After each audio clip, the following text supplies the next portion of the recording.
கடவுள் அருள் டிவி நேயர்களுக்கு அஸ்ட்ரோ கேசேயங்கரின் பணிவான நமஸ்காரம். வார பலன் 25/12/2023 31/12/2023 வரை உண்டான வாரத்திற்கு ஒரு ராசிக்கும் என்ன பலன் அப்படின்றத பார்ப்போம். முதல்ல இந்த வாரத்தினுடைய கோல்சாரம் எப்படி இருக்குன்றதை பார்ப்போம். அதற்கு பிறகு இந்த வாரத்தில் வரும் விசேஷ நாட்கள் என்ன அப்படின்றதையும் பார்த்துட்டு இந்த வாரத்தில் எந்தெந்த ராசிக்காரர்களுக்கு சந்திராஷ்டமம் இருக்குது அப்படின்றதையும் பார்க்கலாம். அதற்குண்டான எளிய பரிகாரத்தையும் பார்க்கலாம். இந்த வாரத்தினுடைய கோல்சாரம் என்ன அப்படின்னா, காலபுருஷ தத்துவத்தின் முதல் ராசியான மேஷ ராசியில் குரு பகவான், 6ஆம் இடம்னு சொல்லக்கூட கன்னியில் கேது பகவான், சுக்கிர பகவான் விருச்சிகத்துக்கு 8ஆம் இடத்துக்கு வந்துடுறார்.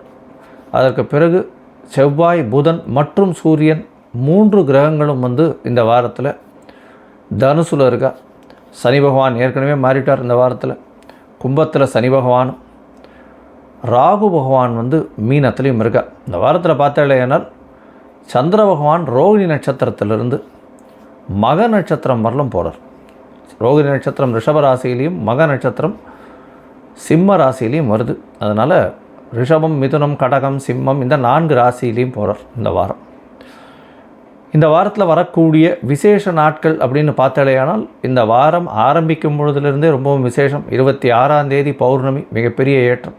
பௌர்ணமி யோகம்ன்றதை பற்றி நிறைய விஷயம் சொல்லியிருக்கோம். பௌர்ணமி யோகத்தில் அரசன் வரக்கூடிய பிறப்பு இருக்கணும் அப்படின்னா பௌர்ணமி யோகம் அவளுக்கு இருக்கணுன்றதை சொல்கிறோம். இந்த பௌர்ணமி யோகத்தை பொறுத்தவரையிலும் பார்த்தாலேயானால் இந்த வாட்டி மிருகசீரிஷம் வருது. மிருகசீரிஷம் மிருத்யுஞ்சய ஜெயந்தின்னு சொல்லக்கூடியது. மார்க்கண்டேயனுடைய பிறந்தநாள். யமனை தன்னுடைய மரணத்தை எதிர்த்து யமனையே வென்ற சிவபெருமானின் மூலியமாக வென்றவர் மார்க்கண்டேயர். அதாவது தீர்காயுஷ்மான் பவன், 16 வயதிலிருந்து என்றும் 16 ஒரு விஷயத்தை ஆசீர்வாதத்தை வாங்கினவர். அதனால் மிருத்யுஞ்சய ஜெயந்தி அப்படின்றது பேர். மார்க்கண்டேய ஜெயந்தின்னு சொல்லுவாள். இந்த வாரத்தில் பார்த்தோம்னா 27ஆம் தேதி அன்றைக்கி திரு ஆதிரை. ஆதிரை நட்சத்திரம் சிவபெருமானுக்கு பெரிய விசேஷம். சிதம்பரத்தில் பெரிய ஏற்றம்.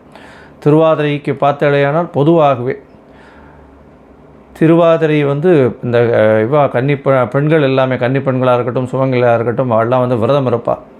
தன்னுடைய கணவனுக்கு நல்ல ஒரு ஏற்றம் கிடைக்க வேணும் அப்படின்றதுக்காக. திருவாதிரைக்கு முன்னாடி 9 நாளிலிருந்தே திருவம்பாவை சொல்ல ஆரம்பிச்சிருவாள். திருவாதிரை ஃபுல்லாக பட்னி இருந்து சிவபெருமானை வழிபட்டு திருவாதிரை களி மட்டும் செஞ்சு அதை மட்டும் உட்கொள்வார்கள். இது திருவாதிரையினுடைய பெரிய விசேஷம். இது ஆருத்ரா தரிசனம் அப்படின்றது பெரிய ஏற்றமான காலம் இந்த வாரத்தில் வருது. இந்த திருவாதிரையில் பார்த்தாலேயானால் சிவபெருமானுக்கு ஏற்ற நாள் அப்படின்றதையும் சொல்லியிருக்கோம். எல்லா விதமான சௌக்கியங்களுக்கும் இந்த வேண்டிண்டு இந்த திருவாதிரையில் அவள் இருக்கிற பட்சத்தில் அவளுக்கு அந்த ஏற்றங்கள் கிடைக்கும். திருமணம் ஆகாதவர்களுக்கு திருமணம் ஆகக்கூடிய பாக்கியம், அதற்கு பிறகு குழந்தை பேர் ஏற்படக்கூடிய பாக்கியமும், நல்ல தொழில் அமையக்கூடிய பாக்கியமும் அவர்களுக்கு உண்டாகும். இந்த வாரத்தில்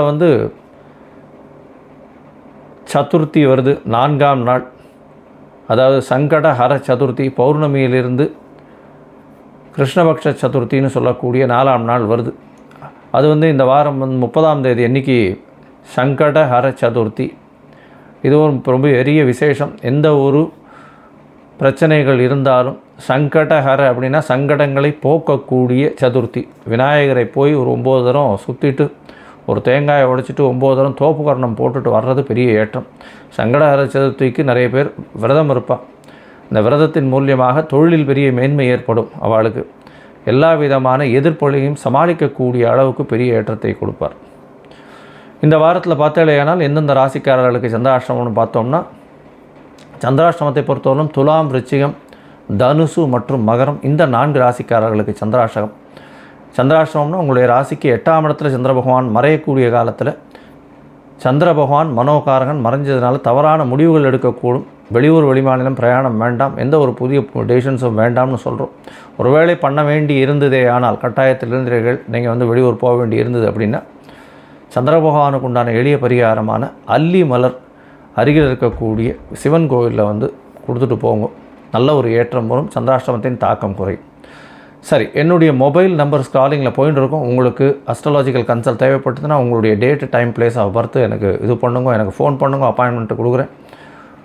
உங்களுக்கு உண்டான date, time, birth, place of birth இது எல்லாத்தையும் வந்து பார்த்துட்டு, டைம் கரெக்ஷன்ஸ் இருக்கான்னு பார்த்துட்டு, சந்தி இருக்கான்னு பார்த்துட்டு, அதற்கு ஏற்றாறமால உங்களுடைய தசாபுக்தி, அந்தரம், சூக்ஷ்மம் எப்படி இருக்குன்றதையும் பார்த்து, இன்றைய காலகட்டத்தில் உங்களுடைய கோல்சாரம் எப்படி இருக்குன்றதையும் பார்த்து, உங்களுக்கு உண்டான எளிய பரிகாரம், உங்களுடைய பிரச்சனைகள் என்ன அப்படின்றத அசஸ் பண்ணி சொல்கிறேன்.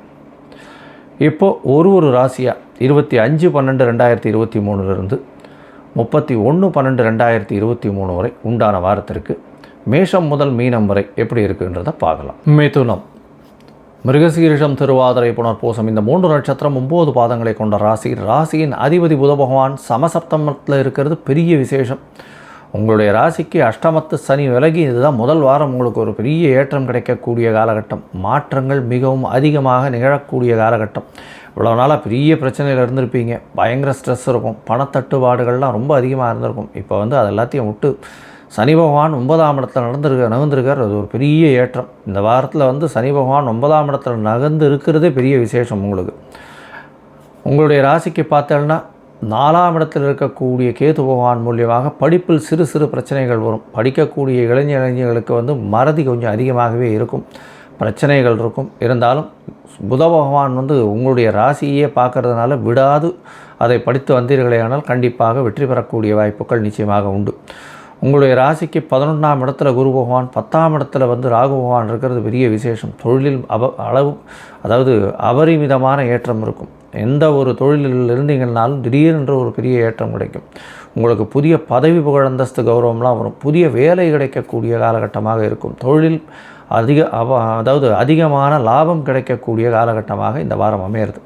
இந்த வாரத்தில் பார்த்தீங்கன்னா 7ஆம் இடத்தில் வந்து செவ்வாய் பகவானும் சூரிய பகவானும் புத பகவானும் இருக்கிறது, குருவின் பார்வையில் இருக்கிறதும், 7ஆம் அதிபதியும் 11ஆம் அதிபதியும் பரிவர்த்தனை யோகம் பெறதுனால பார்ட்னர்ஷிப் பிஸ்னஸில் பெரிய ஏற்றம் கிடைக்கும். நண்பர்கள் மூலியமாக நல்ல ஒரு ஏற்றம் கிடைக்கும்.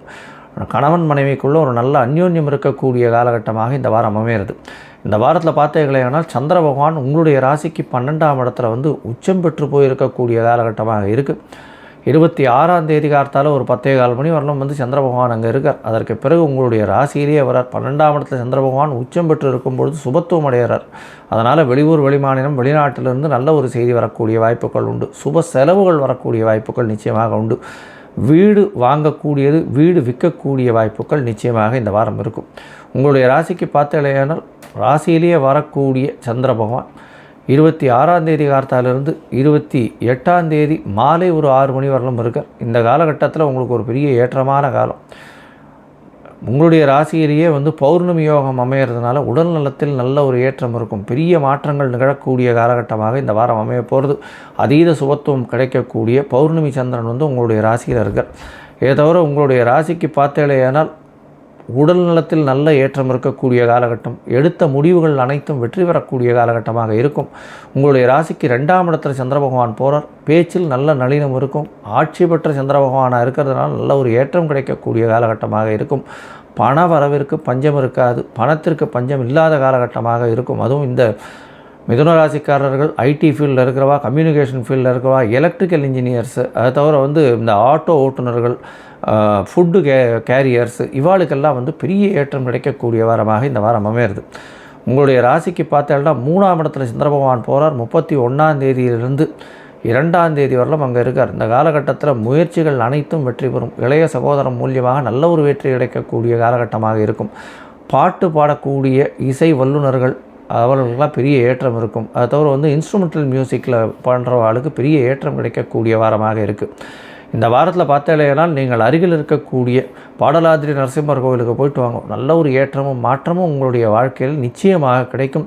இந்த வாரம் 25ஆம் தேதியிலிருந்து 31ஆம் தேதி வரலும் இருக்கக்கூடிய வாரம் பெரிய ஏற்றமான வாரமாக இந்த மிதுன ராசிக்காரர்களுக்கு அமைகிறது. கடவுள் அருள் டிவியை பார்த்தமைக்கு நன்றிகள். மேலும் இது போன்ற தகவல்களை தெரிந்து கொள்ள கடவுள் அருள் டிவியை சப்ஸ்கிரைப் செய்யுங்கள். மறக்காமல் பெல் ஐக்கானை கிளிக் செய்யுங்கள்.